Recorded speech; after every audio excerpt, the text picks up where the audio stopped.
안녕하세요. 추석 명절 잘 지내고 계시지요? 오늘 하나님께 예배하면서 함께 하나님께 영광 돌리기를 원합니다. 찬송가 384장, 찬송가 384장 나의 갈 길 다가도록 찬양하면서 추석 가족 예배 시작하도록 하겠습니다. 찬송가 384장입니다.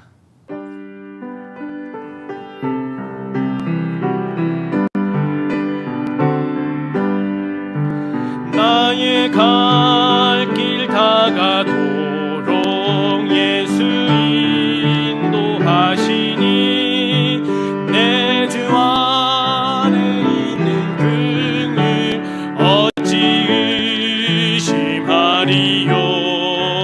믿음으로 사는 자는 하늘 위로 받겠네. 무슨 만나든지 만사형통하리라. 무슨 일을 만나든지 만사형통하리라. 나의 갈 길 다가도록 예수 인도하시니 어려운 일 당한 때도 족한 은혜 주시네. 나는 심히 고단하고 영혼 매우 가라나. 나의 앞에 반석에서 샘물나게 하시네.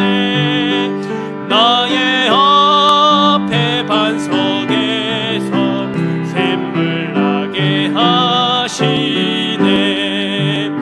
나의 갈 길 다가도록 예수 인도하시니 그의 사랑 어찌 큰지 말로 할 수 없도다. 성령 감화 받은 영혼 하늘나라 갈 때에 영영 부를 나의 찬송 예수 인도하셨네. 영영 부를 나의 찬송 예수 인도하셨네. 아멘. 오늘 함께 나눌 말씀은 이사야 6장 1절부터 5절에 있는 말씀입니다. 이사야 6장 1절부터 5절에 있는 말씀 제가 받들어 봉독합니다. 우시야 왕이 죽던 해에 내가 본즉 주께서 높이 들린 보좌에 앉으셨는데 그의 옷자락은 성전에 가득하였고 스랍들이 모시고 섰는데 각기 6날개가 있어 그 둘로는 자기의 얼굴을 가리었고 그 둘로는 자기의 발을 가리었고 그 둘로는 날며 서로 불러 이르되 거룩하다 거룩하다 거룩하다 만군의 여호와여 그의 영광이 온 땅에 충만하도다 하더라. 이같이 화답하는 자의 소리로 말미암아 문지방의 터가 요동하며 성전의 연기가 충만한지라. 그때 내가 말하되 화로다 나여 망하게 되었도다. 나는 입술이 부정한 사람이요 나는 입술이 부정한 백성 중에 거주하면서 만군의 여호와이신 왕을 배었음이로다 하였더라. 아멘. 네, 사람에게 있어서 하나님을 아는 것만큼 중요한 것은 없습니다. 그래서 예수님은 요한복음 17장 3절에서 이렇게 말씀하셨습니다. 영생은 곧 유일하신 참 하나님과 그가 보내신 자 예수 그리스도를 아는 것이니이다 라고 말씀하셨습니다.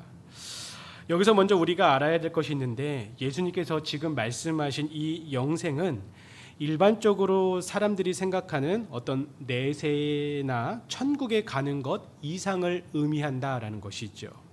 바로 성경에서 말하는 영생은 어떤 삶의 길이가 아니라 삶의 질에 대한 표현이다라는 것입니다. 우리가 기억해야 될 것은 모든 사람은 영원히 삽니다.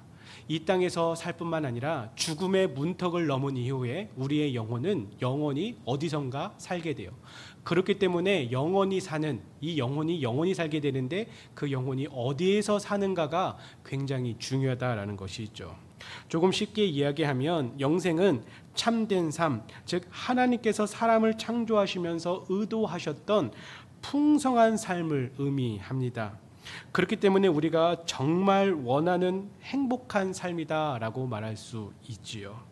그러니까 우리가 영원한 삶을 사는데 어떠한 모습으로 살아가느냐, 하나님께서 준비해 놓으셨고 하나님께서 원래 원하셨던 풍성한 삶을 사느냐, 아니면 그렇지 못하고 영원한 심판이 있는 곳에서 영원히 사느냐, 이것이 문제다라는 것이죠. 중요한 것은 예수님은 그러한 삶이란 곧 하나님을 아는 것이라고 정의하고 계시다라는 것이죠. 바로 풍성하고 행복한 삶은 하나님을 아는 것에서부터 시작된다라고 말씀을 하고 있는 겁니다. 따라서 우리가 참된 삶을 원한다면 진정 풍성한 은혜를 누리며 평안과 안식 그리고 만족이 있는 행복한 삶을 살기를 원한다면 무엇을 해야 됩니까? 하나님을 알아야 된다. 하나님을 알아야 된다라는 거예요. 그렇기 때문에 너무나 당연히 하나님을 전혀 알지 못한다면, 그러니까 하나님의 존재 자체를 부정한다면 영생을 누릴 수 없는 것은 너무나 당연한 얘기고요. 하나님을 제대로 알지 못해도 참된 영생을 누릴 수 없다라는 것입니다. 그렇다면 우리는 어떠하냐라는 것이죠. 바로 믿는 그리스도인으로서 영생을 누리며 살고 있느냐라는 것이에요. 바로 하나님 안에서 하나님께서 허락하시는 풍성한 은혜, 참된 만족과 안식이 있는 삶을 살아가고 있느냐라는 것이죠. 너무나 당연히 그리해야 하지만 안타깝게도 현실은 그렇지 못할 때가 너무 많다라는 겁니다. 바로 우리뿐만 아니라 많은 그리스도인들이 제대로 영생을 누리며 살지 못하는 경우가 많습니다. 그리고 그 이유도 다른 데 있는 것이 아니라 바로 하나님을 제대로 알지 못하기 때문이고, 하나님에 대해서 모르는 부분 혹은 오해하고 있는 부분이 많아서 하나님 안에서 풍성한 삶을 누리지 못하는 경우가 많다라는 거예요. 이런 이유 때문에 많은 경우의 성도들의 삶은 하나님과 함께하는 영생의 기쁨을 누리기는커녕 오히려 세상의 기쁨도 제대로 누리지 못하면서 굉장히 우울해하는 경우를 보게 됩니다. 그래서 하나님께로부터 가서 그 안에서 풍성한 은혜를 누리지도 못하고 세상에서의 즐거움을 찾지도 못하고 그 중간에서 어정쩡하게 믿음의 생활을 하면서 답답해하고 기웃거리고 머뭇거리면서 양다리 걸쳐서 이것도 아니고 저것도 아닌 믿음의 삶을 살아갈 때가 있다라는 것입니다. 그리고 오히려 하나님 안에서 어떠한 진리를 발견하고 그 말씀에 순종하면서 거기서 위로도 얻고 힘도 얻는 것이 아니라 세상에 가서 어떠한 위로를 받고 세상에 어떠한 철학에 기대어서 거기에 뭔가 특별한 지혜가 있는 것처럼 우리가 그것을 쫓아갈 때가 있다라는 것이죠. 바로 세상에서 참된 만족과 행복을 찾은다라는 것입니다. 하지만 세상에서는 절대 우리에게 참된 만족과 행복을 줄 수 없다라는 것이죠. 그래서 오늘 우리는요, 성경을 통해서 하나님을 조금 정확히 알기를 원합니다. 바로 여호와를 알라 힘써 알라라고 말씀하셨던 것처럼 우리가 여호와에 대해서 분명하게 그리고 정확히 알므로 통하여서 우리는 하나님께서 예비해 두시고 하나님께서 말씀하셨던 것처럼 그 풍성한 은혜를 누리는 삶을 살기를 원합니다. 그래서 우리의 삶에 참된 안식과 평안이 있는 귀한 삶을 살기를 원합니다. 그래서 오늘 우리가 이 하나님을 알아야 되는데 어떠한 하나님을 알아야 되는지 말씀을 통해서 조금 깊게 생각해 보겠습니다.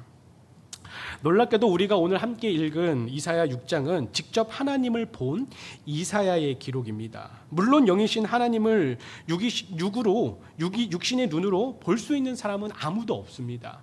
그렇기 때문에 이사야가 하나님을 볼 수 있도록 하나님께서는 하나님의 모든 모습이 아니라 일부분의 모습을 보여서 나타내셨다라는 것이 있죠. 1절입니다. 우시야 왕이 죽던 해에 내가 본즉 주께서 높이 들린 보좌에 앉으셨는데 그의 옷자락은 성전에 가득하였고 라고 기록하고 있습니다. 지금 이사야는 자신이 하나님을 본 때를 분명하게 말해주는데 그때가 언제랍니까? 우시야 왕이 죽던 해다라고 말을 하고 있습니다. 이것은 지금 이사야가 우시야 왕의 죽음을 강조하고 있음을 우리가 발견할 수 있죠. 그러면 왜 이 우시야의 죽음을 강조했을까요? 그것을 알려면 이 우시야 왕이 어떠한 인물이고 어떻게 죽었는지를 좀 생각해 봐야 됩니다. 이 우시야 왕에 대해서는 역대하 26장을 보면 자세히 알 수 있습니다. 그는 남왕국이었던 유다의 왕이었고 16살이라는 어린 나이에 왕이 되어서 무려 그 나라를 52년 동안 다스렸던 왕이었습니다. 그 긴 통치 기간 동안 우시야는 군사적으로 유다를 강하게 만들었고 당시 부상하고 있던 아수르로부터 자기 나라를 잘 보호했던 인물이었습니다. 그래서 그의 통치 기간 동안에는 남유다는 경제적으로도 번성을 할 수 있었습니다. 이러한 면에서 우시야는 다윗과 솔로몬 이후에 가장 성공한 왕이다라고 평가할 수 있는 위대한 인물이었죠. 하지만 이러한 성공이 이 우시야 왕에게는 오히려 독이 되고 말았습니다. 바로 나라가 강성해지자 마음이 교만해져서 왕이 할 수 없었던 하나님께 제사를 지내는 바로 분향을 하려고 했었다라는 겁니다. 이러한 그를 제사장들은 당연히 만류했죠. 이건 왕의 권한이 아닙니다. 왕이 할 수 없는 일입니다 라고 이야기를 하고 만류했지만 우시야는 오히려 화를 내며 분향하려 했고 그때 하나님께서는 그를 치셨습니다. 그 결과 우시야는 나병을 얻게 됐고 그러니까 문둥병을 얻게 됐고 남은 평생을 문둥병 황제로 살다가 죽음을 맞이하게 되었습니다. 이것이 바로 이사야가 말한 우시야 왕이 죽던 해와 관련된 이야기입니다. 물론 우시야는 하나님 앞에서 교만하여서 안타까운 최후를 맞이한 것은 사실입니다. 이건 역사적인 사실이에요. 하지만 그래도 나라를 일으켜 세웠던 왕의 죽음은 당시 남유다 사람들에게는 굉장히 큰 불안감을 가져다 주었다는 겁니다. 왜입니까? 무려 52년이라는 시간 동안 나라를 안정되게 다스렸기 때문에 이 왕이 죽었다라는 것은 굉장히 불안감을 가져다 주었다라는 것이죠. 심지어 지금 어떤 시대냐면 아수르라는 강국이 일어서서 계속해서 세력을 키워나고 주변의 나라들을 다 무너뜨려서 자기네들의 속국으로 삼고 있었던 시대였기 때문에 지금 이 나라를 잘 다스렸던 우시야 왕이 죽었던 것은 이 국가의 위기 상황이 직면하게 되었다라는 뜻이기도 했습니다. 이러한 배경에서 이사야는 굉장히 복잡한 심정을 가지고 성전에 올라가게 되었다라는 것이죠. 물론 이 이사야는 하나님의 사람이었지만 인간적인 불안함을 가질 수밖에 없습니다. 정세가 흘러가는 것 그리고 왕이 죽은 상태에서 다음 왕을 세우는 일들 등등 그 모든 것이 다 마치 안개가 있는 것처럼 한 치 앞도 내다볼 수 없었기 때문에 굉장히 불안한 마음이 그에게도 있었다라는 것이죠. 그리고 그러한 마음을 가지고 하나님 앞에 나가게 되었습니다. 중요한 것은 바로 그때 이사야뿐만 아니라 남유다가 왕의 죽음을 해서 모두 불안하고 걱정하고 염려하고 있었을 때 바로 그때 하나님께서는 이사야를 통해서 놀라운 모습을 보여주시는데 그것이 무엇이냐면 바로 주께서 높이 들린 보좌에 앉아 계신 모습을 그에게 보여주셨다라는 겁니다. 어떤 모습이요? 주께서 높이 들린 보좌에 앉아 계신 모습을 그에게 보여주셨다라는 것이죠. 우리가 알다시피 이 보좌라는 것은 왕의 의자입니다. 즉 앉아서 쉬는 의자가 아니라 다스리기 위해서 앉는 의자이죠. 또한 그 의자는요 그냥 밑에 있던 의자가 아니라 높이 들린 의자였고 거기에 왕이 없는 상황이 아니라 왕이 앉아서 만왕의 왕께서 앉아서 그 나라를 다스리고 계셨다라는 겁니다. 그렇습니다. 지금 남유다는 우시야 왕의 죽음으로 왕이 없는 상황이었지만 하늘 보좌는 그렇게 비어있지 않았다라는 겁니다. 바로 이 땅에서 일어난 일과 아무런 관계없이 하나님은 여전히 가장 높은 보좌에서 모든 나라의 일들을 바라보시면서 그 나라들을 모든 권세를 통해서 섭리하심을 통해서 여전히 신실하게 다스리고 계셨다라는 것이죠. 이처럼 하나님이 이 세상의 모든 것을 다스리시는 높은 왕이시며 보좌에 앉아 계신 분으로 이사야에게 나타내 보이셨다라는 겁니다. 그렇기 때문에 그 사실로 이사야는 그리고 바로 그 높은 보좌에서 여전히 앉아서 모든 역사를 주관하시는 그 하나님을 바라본 알게 된 이사야는 어떻게 될 수 있었냐? 안심할 수 있게 되었다라는 겁니다. 또한 자신의 불안했던 마음을 회개할 수 있었다라는 것이죠. 그렇습니다. 자신의 짧은 생각과 온전히 하나님을 알지 못하는 것에서 오는 불안과 두려움이 이사야에게 있었지만 높은 보좌에서 여전히 절대적인 주권을 가지시고 다스리시는 하나님을 바라볼 때, 그리고 그 하나님을 제대로 할 때 그는 전적으로 하나님 안에서 안심할 수 있었다라는 겁니다. 신학자 R.C. 스프롤이라는 사람은 이런 말을 했습니다. 이 세상의 분자 하나도 하나님의 주권에서 벗어날 수 없다. 이 세상의 분자 하나도 하나님의 주권에서 벗어날 수 없다. 그렇습니다. 우리의 작은 지식과 지혜로는 설명할 수 없는 일들, 그리고 이해할 수 없는 수많은 일들이 이 세상에서 일어납니다. 그리고 심지어 우리의 삶에도 그러한 일들이 많이 일어나는 것을 볼 수 있죠. 그리고 그러한 일들 때문에 우리는 때때로 지금 이사야와 남유다가 걱정하고 염려했던 것처럼 우리도 그렇게 염려하고 걱정하기다 한다라는 것이죠. 그리고 그러한 것들이 우리의 삶에 불안감으로 찾아온다라는 것이죠. 내일 일이 어떻게 될지 알지 못하기 때문에 굉장히 불안할 때가 있다라는 겁니다. 그러나 사랑하는 가족 친지 여러분, 하나님을 제대로 바라볼 수 있기를 원합니다.